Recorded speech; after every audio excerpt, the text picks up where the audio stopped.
Oke, gue udah muak banget lihat banyak banget orang yang debat dan even nanya gue di DM siapa yang akan menang antara Garp dan Shirohige. Apalagi di masa prime-nya. Di sini gue akan bahas seobjektif mungkin tanpa ada kemunafikan. Bahkan mungkin berdasarkan history channel gue, mungkin gue akan disebut penyepong Shirohige karena gue beberapa kali bikin konten yang sangat mendewakan dia gitu. Ada yang 2 bulan lalu pas gue nge-breakdown output damage dari Quake Punch-nya Whitebeard. Dan bahkan 2 tahun lalu ketika channel ini masih sepi, ya walaupun sekarang tetap masih sepi juga sih, dimana gue bilang dia lebih kuat dari Roger gitu.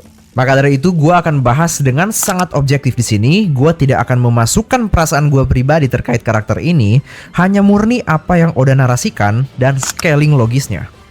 Yang pertama, lu harus tahu dulu sumber kekuatan dari One Piece Universe itu apa aja. Ada buah iblis, ada haki, ada pedang yang dikategorikan dalam supreme grade level, dan ada kekuatan fisik kayak ras spesial atau campuran, dan ya lain-lain lah teknologi dan segala macam. Nah, tapi sejauh ini yang dinarasikan Oda adalah dari semua kekuatan yang gua sebutkan tadi, sepertinya yang limitnya itu hampir tak terbatas. Perhatikan kata-kata gua ya, gua bilang hampir loh ya, bukan murni tak terbatas.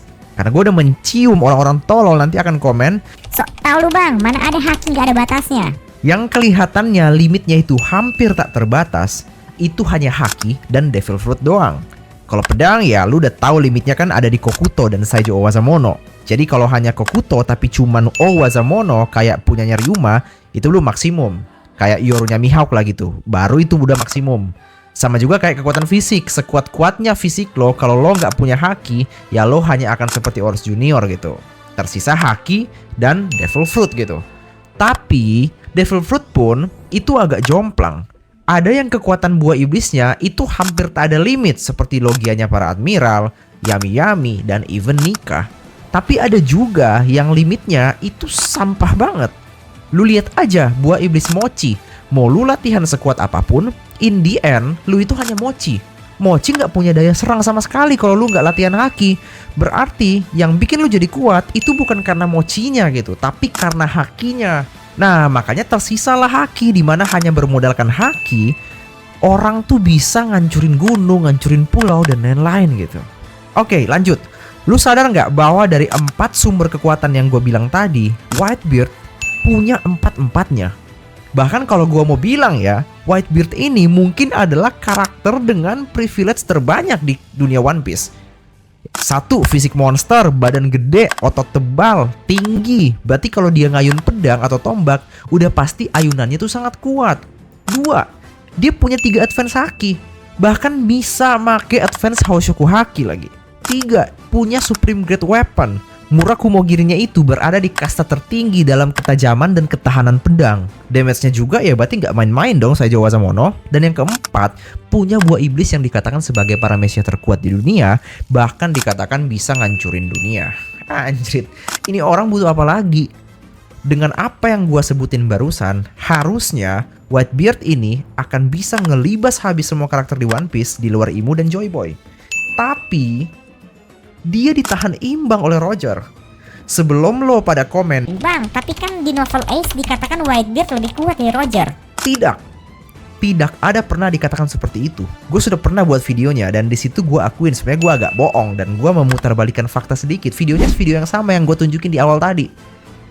Yang ditulis di novel Ace itu adalah Whitebeard dapat titel World's Strongest Man-nya itu dari zaman Roger masih hidup. Nah, itu secara bahasa Indonesia jauh banget artinya dari Whitebeard lebih kuat dari Roger. Lu masih nggak paham? Analoginya kayak gini. Messi mendapat Ballon d'Or atau pemain terbaik ketika Ronaldo masih aktif bermain. Pernyataan ini bukan berarti Messi otomatis lebih hebat dan lebih jago dari Ronaldo. Dan ini terjadi real di dunia nyata kita. Hayo lo, fans siapa? Messi menang Piala Dunia ketika Ronaldo masih aktif bermain, even di liga yang sama gitu. Apakah ini otomatis bikin Ronaldo secara individu lebih cacat dari Messi? Enggak kan? Nah, kalimat tentang Whitebeard itu digoreng terus di TikTok. Ya termasuk gue juga sih ngegorengnya saking fansnya gue sama Whitebeard waktu itu. Seakan-akan dia akan nge-low diff Roger. Tapi Oda berkata lain. Dia udah bilang bahwa Roger itu setara alias rival dengan Whitebeard. Ya sampai mati mereka berdua akan selalu setara. Siapapun pemenangnya, kalau dibilang setara, udah pasti yang menang akan extreme diff. alias pertarungannya itu sampai titik darah penghabisan. Dan lo nggak punya hak untuk membantah itu. Kalau Oda udah bersabda, lo nggak ada hak untuk ngebandingin itu, apalagi mau pakai DB dan tetek bengek lainnya untuk sok pinter gitu. Lo nggak usah sok-sok pakai DB. Lo even nggak tahu kan asal usul DB itu apa, fungsinya itu apa. Fungsi DB itu sebenarnya literally untuk membandingkan dua karakter dalam dua universe atau dua media yang berbeda. Bukan universe yang sama terus lu DB-in. Bukan itu konsepnya. Kalau lu misalkan nggak percaya, ya lu cek aja sekarang semua episode Death Battle di YouTube. All seasonnya, lu cek aja. Nggak ada DB antar dua karakter dalam universe yang sama. Hah? Episode? Ngomong apa sih lu bang? Langsung kelihatan kan tolol lu di situ. Lu aja nggak tahu yang buat series Death Battle itu adalah channel YouTube yang dulu namanya itu adalah Screw Attack. Itu adalah DB Tulen, bukan DB-DB-an yang lu lihat di forum. Karena kalau universe-nya itu udah sama, ngapain di DB-in? Tinggal lihat aja kan statement autornya. Fungsi DB itu untuk menstandarisasi dua universe yang berbeda. Intinya kalau Oda udah bilang A, ya udah A. Kalau dia bilang B, ya udah B gitu. Contoh, kayak misalkan dia udah bilang magma itu lebih panas dari api, ya udah nggak usah dibantah. Nggak usah mosok pinter dan memaksakan fisika lo terhadap logiknya Oda. Api biru lebih panas dari magma lah, yang Oda maksud itu adalah hanya api kuning lah. Hello, gue juga tahu bahwa di real life api tuh akan lebih panas maksimum heatnya dari magma. Cuma kan Oda yang bersabda seperti itu. Apa hak gua untuk membantah itu? Apa juga hak lo? Kayak dia nulis juga bahwa benang itu lebih kuat dan bisa motong meteor. Ya udah nggak usah dibantah gitu. Kecuali kalau statement Oda tersebut benar-benar sudah mempunyai komparasi di dalam manganya yang pure apple to apple. Nah, baru lu bisa tuh bantah statementnya. Contoh kayak Garp awal-awal bilang bahwa 4 Yonko itu setara semua.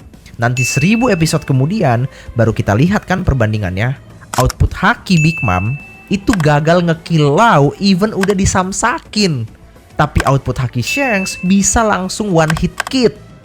Sama halnya juga output Haki Kenbun Kaido itu gagal ngedetek Momo sang bocah 8 tahun. Tapi Shanks output Haki Kenbunnya itu bisa lihat puluhan detik ke masa depan.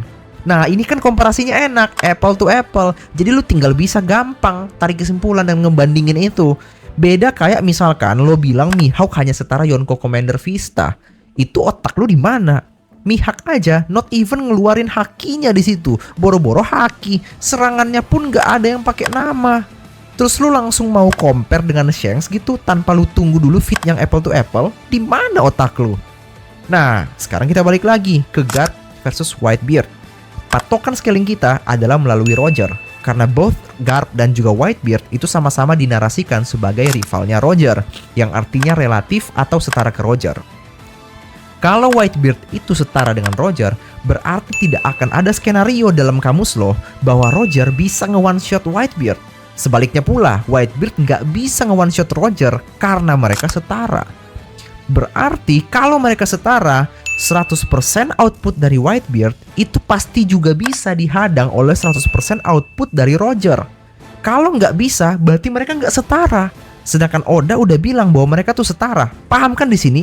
Berarti 100%-nya Whitebeard adalah serangan Saijo Owazamono yang diayun dengan kekuatan fisik anomalinya Whitebeard dan dilapis oleh advance haki plus ditambah full power dari Gura-Gura. Udah kebayang kan sekuat apa? Tapi karena mereka berdua setara, otomatis serangan ini harus bisa dihadang oleh Roger. Kalau Roger nggak bisa, berarti Roger sampah. Plus narasi Oda salah. Berarti lu pikir cara Roger untuk menepis serangan ini hanya dengan menggunakan Saijo Owazamono plus haki doang. Karena dia nggak punya buah iblis maupun kekuatan fisik segede Whitebeard. Berarti dalam skenario battle mereka, lu udah bisa bayangkan kan setinggi apa haki Roger untuk bisa mengkompensasi kekuatan full power dari Whitebeard hanya menggunakan Saijo Owazamono dan haki doang. Berarti di sini haki Roger sangat lebih tinggi dari Whitebeard. Ini no debat. Ilustrasinya kalau lu mau pakai angka jadi kayak gini. Misalkan 100% Whitebeard itu menjadi 25% Saijo Owazamono, 25% kekuatan fisiknya, 25% Gura-Gura, dan 25% haki gitu. Sedangkan 100%-nya Roger itu terbagi menjadi 25 Saijo Owazamono dan 75% Haki.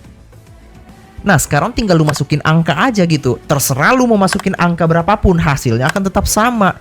Misalkan lu masukin angka keduanya itu 1000, berarti konstanta dari Whitebeard akan menjadi Saijo Owazamono 250 damage, kekuatan fisiknya 250 damage, gura-guranya 250 damage, dan hakinya 250 damage. Dan konstanta dari Roger akan jadi Saijo Owazamono 250 damage. Ini sama dengan Whitebeard karena both Saijo Owazamono berada dalam tier yang sama tanpa amplifikasi Kokuto. Jadi damage-nya tuh sama. Terus hakinya ada di 750 damage. Nah, langsung kelihatan kan jomplangnya. Misalkan lu tetap nggak suka sama nih perhitungan, ya lu tinggal recalculate aja proporsionalnya berapapun yang lu mau. Mau 15, 15, 35, 35, mau 20, 20, 30, 30. Even lu misalkan mau kecilin hakinya karena lu takut perhitungannya akan jomplang, jadi 30, 30, 30, 10 doang hakinya. Tetap akan ketemu perhitungan bahwa haki Roger lebih kuat dari Whitebeard. Ini matematika basic, gak bisa lu bantah ini. Tapi kan bang, di pertarungan Whitebeard sama Roger di pulau itu, Whitebeard kan nggak pakai buah iblisnya sama sekali. Ini adalah komen tolol. Kenapa tolol? Karena banyak banget faktor yang lu nggak pikir. 1. Pertarungan di pulau itu 95% off screen. Dan lu bukan Oda, jadi lu nggak tahu pertarungannya itu seperti apa. Sok banget lu asumsi Whitebeard nggak pakai buah iblis. Pas marah Oden mau ditarik aja, dia langsung ninju udara. Terus lu dengan bodohnya asumsi 3 hari bertarung dia nggak pakai buah iblisnya sama sekali. 2. Sepanjang umur Roger, puluhan tahun dia jadi bajak laut, lu pikir dia bertarung sama Whitebeard hanya 1 kali itu di pulau itu doang? Bagaimana dengan pertarungan-pertarungan lain di lautan selama puluhan tahun? Lu dengan munafiknya berpikir bahwa Whitebeard nggak pernah 1 kali pun pakai buah iblisnya kalau ketemu Roger. Nah setelah lu kalkulasi Whitebeard dan Roger, sekarang lu tinggal kalkulasiin Roger dan Garp. Berarti karena mereka rival juga, otomatis apapun yang bisa dilontarkan 100% oleh Roger, pasti Garp bisa menghadang itu juga menggunakan 100% outputnya. Ilustrasinya kalau pakai angka kayak gini, 100%-nya Roger itu terbagi menjadi 25% Saijo Owazamono, sama nih proporsionalnya sama perhitungan Whitebeard tadi, karena gue gak mau ubah. Nanti lu bilang gue mau ubah lagi gitu. Dan 75% haki. Sedangkan 100%-nya Garp itu terbagi menjadi 100% haki Tulen. Gue nggak usah bikin hitung-hitungannya lah ya di sini, karena kalau lu punya otak lu udah bisa nebak kan haki Garp pasti harus lebih kuat dari haki Roger berdasarkan perhitungan tadi. Karena Garp nggak punya senjata yang fancy, buah iblis yang OP, dia cuma punya tangan kosong yang dilapisin haki doang. That's it. Berarti haki dia harus lebih kuat dari Roger. Karena kalau haki dia lebih lemah dari Roger, otomatis setiap pertarungan mereka berdua, pasti tangan Garp udah nggak bisa cebok. Lu lihat sendiri kan apa yang terjadi ketika ada petarung pedang bertarung dengan orang yang hakinya itu jauh di bawah levelnya sendiri. Orang tersebut berpotensi tangannya putus. Nah, dengan kalkulasi tersebut harusnya lu udah bisa taker dong bahwa haki Garp itu jauh lebih kuat dari Whitebeard. Tapi ingat, Garp dan Whitebeard itu ada di level yang relatif. Jadi tidak ada istilah low diff ya di sini. Even Garp yang menang, dia akan menang dengan titik darah penghabisan alias extreme diff. Yang bikin dia bisa menang karena kekuatannya itu bukan berasal dari barang fana seperti buah iblis dan juga senjata fancy, tetapi didasari oleh hal yang tak memiliki wujud alias intangible things, yaitu haki, yang tolak ukurnya sumbernya itu berasal dari willpower atau tekad. Dan Garp sendiri memiliki will of D alias tekad D. Jadi ketika ada pertarungan yang mengharuskan dia untuk goes beyond the limit alias melampaui limitnya sendiri lah bla bla bla ala-ala shonen, ya otomatis dia bisa. Dan kekuatan hakinya itu bukan hanya didasari oleh tekad sembarang tekad sama seperti kayak Whitebeard tekad doang gitu kan, tapi will of D di sini, tekad D itu sendiri. Hal ini ditunjukkan ketika dia dan Roger masing-masing melampaui limit mereka masing-masing dengan output willpower yang luar biasa gede untuk mengeluarkan output haki yang luar biasa gede juga. Alhasil, Demon Sebek aja tumbang. Dan please, lu nggak usah pakai analogi. Bang, tapi kan Demon Sebek aja bisa ditahan oleh Whitebeard, sedangkan Roger dan Garp nggak bisa nahan Demon Sebek. Ini tolol banget lagi karena lu misinterpretasi 2 hal lagi di sini. 1. Hanya karena clash singkat bukan berarti mereka tuh setara. Josu dan Kusan clash singkat, tapi sekali kena distract, Josu kena one shot. Berarti mereka nggak setara gitu. Sentomaru dan Kizaru mereka clash singkat, tapi tetap kena hantam Sentomaru. 2. Whitebeard itu kepental off panel dan Sebek langsung pindah tempat. Berarti di situ harusnya yang lu simpulkan adalah Whitebeard-nya kalah kepental. Karena kalau misalkan Whitebeard menang atau dia benar-benar bisa ngimbangin Sebek, berarti tidak mungkin dong Sebek pindah tempat. Kalau Whitebeard menang, pasti Sebek akan tetap diam di situ. Kemudian Garp dan Roger yang datang dan potensi jadi 3 versus 1. Tapi karena Whitebeard-nya kepental sampai kena gunung dan gunungnya hancur, terus dia ketemu pologram bla bla bla. Jadi Sebek pindah tempat karena musuhnya Whitebeard tuh udah kepental, jadi dia nyari musuh baru gitu. Dan yang terakhir, kenapa gue yakin Garp yang akan 100% menang lawan Whitebeard walaupun itu extreme di fight lo ya. Karena selama One Piece ditulis, tekad Garp itu belum pernah maksimal. Dalam artian Garp tidak memiliki tekad segede Sebek dan Roger, di mana mereka berdua punya tekad yang luar biasa kuat. Sebek berkeinginan teguh untuk menantang Imo menjadi Raja Dunia, dan Roger benar-benar menyelesaikan komitmennya untuk menaklukkan dunia lewat menemukan One Piece. Garp gak punya tekad segede mereka, and yet dia bisa sekuat itu. Dan yang paling terakhir adalah, gue heran kenapa kalian munafik banget menolak untuk menerima bahwa Garp itu adalah orang yang secara biologis membuat Luffy dan Dragon ada di dunia. Satu adalah most wanted man in the world dan satu adalah future pirate king yang kemungkinan akan menjadi yang terkuat dalam sejarah gitu. Ya secara genetik mereka tuh sama. Kalau anak dan cucunya bisa sekuat itu, bahkan kuat banget lagi anomalinya, kenapa kakeknya nggak bisa? Hello, itu aja penjelasan dari gua. Ini mungkin video terpanjang yang pernah gue buat ya, karena emang banyak banget yang nanyain gue tentang ini. Kalau mau debat, silahkan masuk ke Discord, kita debat di sana. Gue tidak akan melayani debat-debat tolol di kolom komentar. Atau kalau misalkan kalian mau tanya-tanya, join aja ke live gue. Sekarang gue live setiap hari Jumat 7 malam di TikTok dan juga YouTube. Sampai ketemu di video berikutnya.